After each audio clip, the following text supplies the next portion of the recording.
सोचिए जरा, हजारों साल पहले मध्य प्रदेश के किसी घने जंगल में एक बहुत ही अंधेरी गुफा है और वहां एक इंसान लाल रंग से मतलब एक बहुत बड़े विशालकाय बाइसन का चित्र बना रहा है। बिल्कुल। अब आमतौर पे हम सोचेंगे कि शायद वो इंसान फ्री था, खाली समय बिताने के लिए चित्र बना रहा था, लेकिन आज के हमारे इस गहन अध्ययन में हम जानेंगे कि ऐसा बिल्कुल नहीं था। एकदम सही कहा आपने, वो कोई टाइम पास नहीं था। हाँ, मतलब वो एक तरह का माइंड हैक था। आधुनिक न्यूरोसाइंस के आने से बहुत बहुत पहले ही उन्होंने मानव मस्तिष्क के काम करने का तरीका समझ लिया था। ये सच में दिमाग घुमा देने वाली बात है। बिल्कुल है। तो आज की हमारी इस चर्चा का मिशन सिर्फ तारीखों या पत्थरों के बारे में रटना नहीं है। हम हमारे पास मौजूद प्रागैतिहासिक भारत मास्टर क्लास के नोट्स के आधार पे ये समझेंगे कि कैसे मतलब शुरुआती इंसानों ने हिमयुग से लेकर खेती और धातु तक का सफर तय किया और कैसे इस सब ने हमारी साइकोलॉजी को हमेशा के लिए बदल दिया। मैं कहूँगा कि ये बहुत ही सटीक नजरिया है इस विषय को देखने का, क्योंकि देखिए इतिहास को अक्सर हम बस राजाओं और साम्राज्यों की कहानी मान लेते हैं। हाँ। लेकिन असली जो मानव विकास है वो तब हुआ जब शुरुआती इंसानों ने अपनी उन बुनियादी जरूरतों से ऊपर उठकर एक योजनाबद्ध समाज का निर्माण किया। बिल्कुल ठीक है, आइए इसे समझते हैं। एकदम शुरुआत से शुरू करते हैं।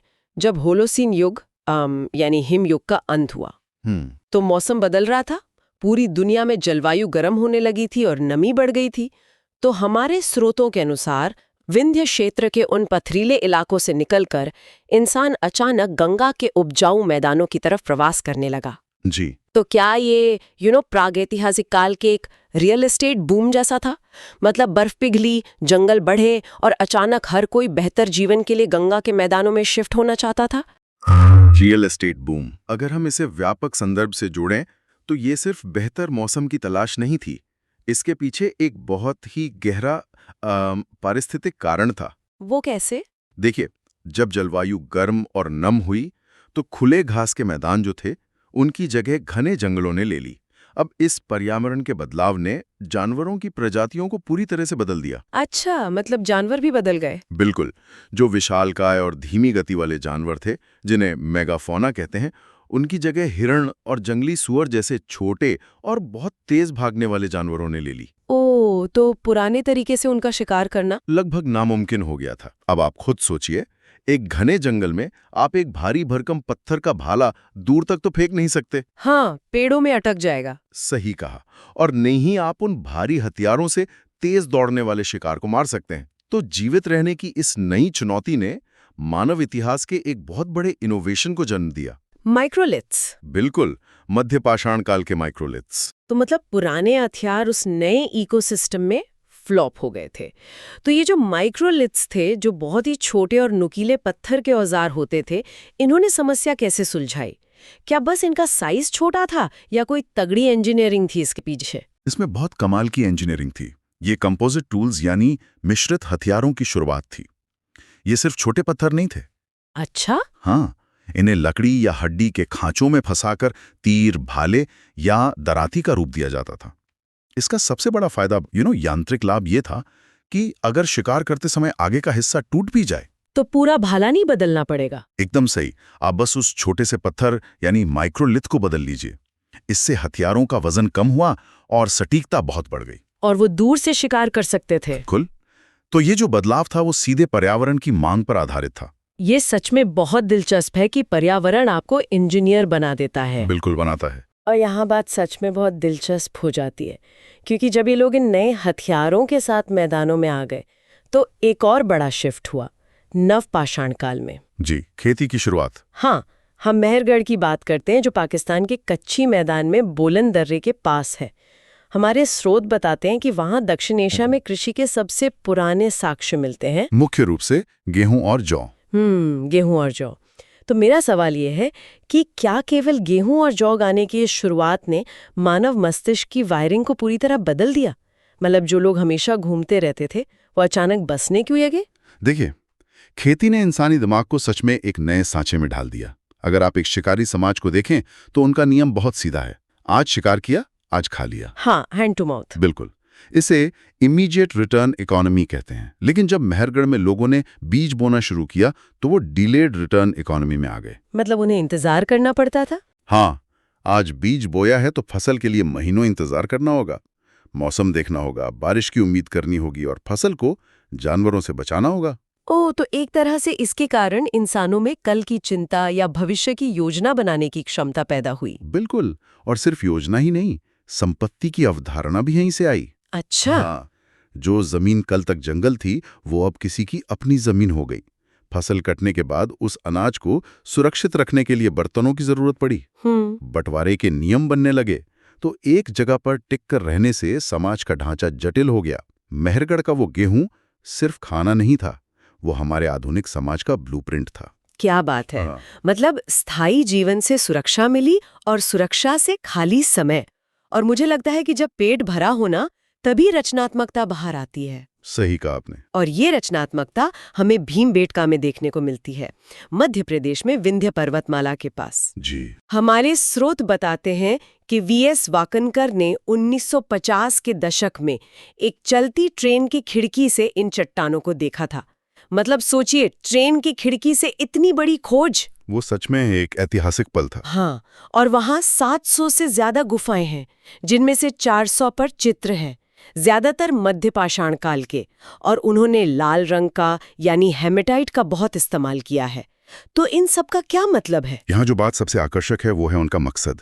ये कोई घर की सजावट नहीं थी। तो फिर क्या था? वहां एक जू रॉक मास्टरपीस का जिक्र है स्रोतों में, जहां एक विशाल मदर बाइसन को तीर लगे हुए दिखाया गया है और शिकारी मिलकर हमला कर रहे हैं। बिल्कुल, और इसे मानव विज्ञान में सिंपैथेटिक मैजिक कहते हैं। तो क्या ये सिंपैथेटिक मैजिक प्रागैतिहासिक इंसानों का एक तरह का विजन बोर्ड था?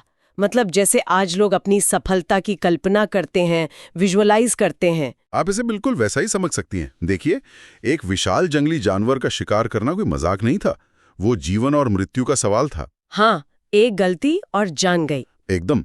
तो इस भारी तनाव के माहौल में दीवार पर उस जानवर को घायल दिखाना एक बहुत बड़ा कॉन्फिडेंस बूस्टर था। ओह, मतलब वो खुद को यकीन दिला रहे थे कि हम ये कर सकते हैं। हाँ, जब शिकारी रोज उस जानवर को हारते हुए देखते थे तो उनके दिमाग से डर कम हो जाता था। उनका अवचेतन मन विश्वास कर लेता था कि यह संभव है। ये जीवित रहने के लिए एक मनोवैज्ञानिक उपकरण था। ये तो सच में स्मार्ट था। लेकिन बात सिर्फ मोटिवेशन पर खत्म नहीं होती। हमारे स्रोतों के अनुसार इन कलाकारों ने न्यूरो एस्थेटिक्स का भी इस्तेमाल किया। जी बिल्कुल किया। मतलब ऐसी विजुअल ट्रिक्स जो सीधे देखने वाले के दिमाग पर असर डालती हैं। क्या आप कह रहे हैं कि प्रागैतिहासिक इंसानों ने क्लिक बेट का आविष्कार कर लिया था? क्लिक बेट, आप बिल्कुल ऐसा कह सकती हैं। ये बहुत हैरान करने वाला है कि वो बिना विज्ञान पढ़े हमारे दिमाग की वायरिंग को समझते थे। तो ये ट्रिक्स काम कैसे करती थीं? स्रोतों में पीक शिफ्ट या अतिशयोक्ति की बात की गई है। हाँ, पीक शिफ्ट। अगर आप उस बाइसन को देखें तो उन्होंने उसे सामान्य नहीं बनाया, उसे जानबूझकर बहुत विशाल और डरावना बनाया गया है। चीजों को बढ़ा चढ़ाकर दिखाना, क्लिकबेट। बिल्कुल, क्योंकि हमारा इंसानी दिमाग हमेशा उन चीजों की तरफ तुरंत जाता है जो सामान्य से बड़ी या अलग होती हैं। वो बड़ा चित्र दिमाग के एमिगडाला को तुरंत खतरे का सिग्नल भेजता है और पूरा ध्यान उसी पर लॉक हो जाता है। सही। और इसके साथ ही वो कॉन्ट्रास्ट एक्सट्रैक्शन का भी इस्तेमाल करते थे। ये क्या होता है? कॉन्ट्रास्ट मतलब अंतर। उन्होंने बाइसन को विशाल बनाया लेकिन इंसानों को बहुत ही छोटा। अच्छा, डेविड बनाम गोलियात वाला एंगल। बिल्कुल। ये आकार का भारी अंतर जानवर का खतरा और शिकारियों का महान साहस दिखाता है। इसके अलावा एक और तकनीक थी, परसेप्चुअल ग्रुपिंग। स्रोत में लिखा है कि उन्होंने सारे इंसानों को एक ही आकार और बनावट में बनाया था, कोई अलग पहचान नहीं। हाँ, और ये इसलिए क्योंकि शिकार के वक्त मैं नहीं हम जरूरी होता है। जब दिमाग कई एक जैसी आकृतियां देखता है तो वो उन्हें एक समूह मानता है। ये एकता का संदेश था। वाह! और एक और चीज जिसने मुझे बहुत हैरान की, प्रॉब्लम सॉल्विंग या ज्यामितीय पहेलियां। जी। मतलब उन्होंने सीधी तस्वीरें नहीं बनाई, ज्यामितीय रेखाओं का इस्तेमाल किया ताकि देखने वाले को समझने में समय लगे। और ऐसा इसलिए किया क्योंकि जब दिमाग को कुछ समझने में मेहनत करनी पड़ती है तो वो बात मेमोरी में छप जाती है। ओह, तो वो चाहते थे कि लोग रुके, सोचें और उस अनुष्ठान को हमेशा याद रखें। एकदम सही। ये एक महत्वपूर्ण प्रश्न खड़ा करता है कि हमारी आधुनिक कला और विज्ञापन की जो समझ है वो दरअसल कितनी प्राचीन है। बिल्कुल, मतलब वो लोग सच में बहुत आगे की सोच रहे थे। और कला और टीम वर्क में आई इस बौद्धिक छलांग ने जल्द ही भौतिक तकनीक में भी एक बड़ा बदलाव किया। आप धातु क्रांति की बात कर रही हैं? हाँ, ताम्रपाषाण युग का उदय, जहां तांबे और पत्थर का एक साथ इस्तेमाल होने लगा। जी, भारत का पहला धातु युग। लेकिन रुकिए, मुझे यहाँ थोड़ा कंफ्यूजन है। क्या ये ब्रॉन्ज एज यानी कांस्य युग है? क्योंकि स्रोतों के अनुसार कांस्य अभी आम नहीं था। तो क्या ये एक बहुत ही विशिष्ट तांबा और पत्थर वाला दौर था? आपने बिल्कुल सही पॉइंट पकड़ा। ये कांस्य युग नहीं था। कांस्य बनाने के लिए टिन और तांबा मिलाना पड़ता है, जिसकी तकनीक अभी आम नहीं हुई थी। ये दौर हड़प्पा सभ्यता से पहले का और कुछ जगह उसके समानांतर का है। और इसकी सबसे खास बात ये थी कि अलग-अलग क्षेत्रों ने अपनी अलग विशेषज्ञता विकसित कर ली थी। मतलब स्पेशलाइजेशन शुरू हो गया था। बिल्कुल। जैसे अगर हम राजस्थान की आहार संस्कृति को देखें तो वो धातु विज्ञान में माहिर थे। बिल्कुल, क्योंकि वहां अरावली में तांबे की खदानें थी। उन्होंने पत्थर के औजार लगभग छोड़ ही दिए थे। और वहीं मध्य प्रदेश की मालवा संस्कृति कुछ अलग कर रही थी। जी, मालवा की पॉटरी यानी मिट्टी के बर्तन पूरे ताम्रपाषाण काल में सबसे प्रीमियम क्वालिटी के माने जाते हैं। और महाराष्ट्र की जोरवे संस्कृति, जिसमें दायमाबाद और इनामगांव जैसी जगहें शामिल थीं। वो तो और भी आगे बढ़ गए थे। वो अब सिर्फ ग्रामीण नहीं रहते बल्कि अर्धशहरी बस्तियों में बदल रहे थे। मतलब धीरे धीरे एक मॉडर्न समाज बन रहा था।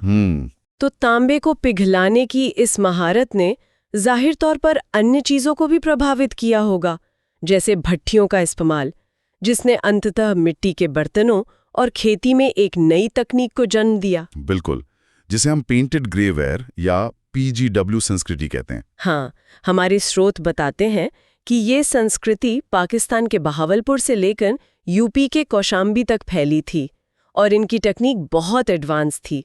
ये बेहद पतले फैब्रिक और शानदार फायरिंग तकनीक वाली प्रीमियम ग्रे पॉटरी बनाते थे। और खेती में भी बहुत एडवांस थे। हाँ, चावल, गेहूं और जौ, और यहाँ तक कि दोहरी फसल के भी संकेत हैं। मतलब एक साल में 2 फसलें उगाना। जी। लेकिन यहाँ एक बहुत अजीब विरोधाभास है। मुझे सच में ये समझ नहीं आया। क्या विरोधाभास? मतलब उनके पास इतनी हाईटेक और प्रीमियम क्वालिटी की पॉटरी है, वो दोहरी खेती कर रहे हैं, लेकिन वो रह कहाँ रहे हैं? वॉटल एंड डॉब घरों में, यानी मिट्टी और लकड़ी की टहनियों से बनी कच्ची झोपड़ियां। हाँ, और कच्चे कुएं। मतलब ये असंतुलन क्यों? अगर आपके पास इतनी बेहतरीन तकनीक है तो आप पक्के घर क्यों नहीं बना रहे? ये बहुत ही तार्किक सवाल है, लेकिन इसे हमें उनके नजरिए से देखना होगा, आज के नजरिए से नहीं। वो कैसे? देखिए, आज हम सोचते हैं कि पैसा है तो सबसे पहले बड़ा पक्का घर बनाओ। हाँ, बिल्कुल। लेकिन उनके लिए प्राथमिकताएं अलग थीं। उनका सारा ध्यान व्यक्तिगत विलासिता पर नहीं, बल्कि सामुदायिक विकास और खाद्य सुरक्षा पर था। अच्छा, तो वो जो प्रीमियम पॉटरी थी वो सजावट के लिए नहीं थी। दोहरी फसल का मतलब था बहुत सारा अतिरिक्त अनाज। हाँ। अगर उस अनाज को सुरक्षित नहीं रखा गया तो कीड़े या नमी पूरी बस्ती को तबाह कर सकते थे। ओह, तो वो प्रीमियम ग्रे पॉटरी दरअसल अन्न भंडारण के लिए एक हाईटेक सॉल्यूशन था। बिल्कुल, एक मिट्टी की झोपड़ी उन्हें बारिश से बचाने के लिए काफी थी, लेकिन अनाज को साल भर बचाने के लिए उस उच्च गुणवत्ता वाले बर्तन की जरूरत थी। उन्होंने अपने संसाधन दिखावे में नहीं बल्कि सर्वाइवल में लगाए। क्या बात है। मतलब वो समाज खुद से ज्यादा अपने समुदाय के भविष्य के बारे में सोच रहा था। बिल्कुल। तो अगर हम आज की इस पूरी चर्चा को समेटें तो हमने सच में एक बहुत लंबा सफर तय किया। बहुत लंबा। हमने देखा कि कैसे ठिठुरते हुए शिकारी संग्रहकर्ता जलवायु परिवर्तन के कारण मैदानों में आए, कैसे उन्होंने खुद को बदला और मेहरगढ़ में किसान बने, और कैसे खेती ने उन्हें भविष्य की योजना बनाना सिखाया। हाँ, और फिर भीमबेटका में उन्होंने न्यूरो एस्थेटिक्स का इस्तेमाल करके अपनी मानसिक शक्ति बढ़ाई और अंततः वो तांबे का उपयोग करते हुए दोहरी फसल उगाने वाले एक ऐसे उन्नत समाज में बदल गए जो विलासिता से ज्यादा सुरक्षा को महत्व देता था। ये पूरी कहानी दरअसल इंसानी दिमाग के अनुकूलन की कहानी है। एकदम सही। और इसीलिए ये जानना आज भी हमारे लिए बहुत ज़रूरी है, क्योंकि अडैप्ट करने की ये इच्छा, खुद को मानसिक रूप से मजबूत करने की वो सिंपैथेटिक मैजिक वाली तकनीक और एक साथ मिलकर समाज बनाने की प्रेरणा, ये सब आज भी हमारी आधुनिक समस्याओं को सुलझाने का आधार है। बिल्कुल, हम अंदर से आज भी वही हैं। तो आज की इस चर्चा को हम एक सवाल के साथ छोड़ना चाहेंगे।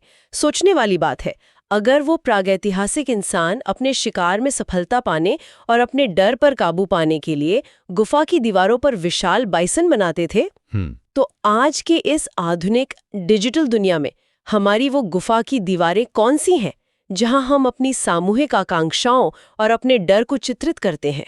ये सच में एक बहुत गहरा सवाल है। बिल्कुल है। और इसी विचारोत्तेजक सवाल के साथ हम आज का ये गहन अध्ययन यहीं समाप्त करते हैं। जुड़ने के लिए धन्यवाद।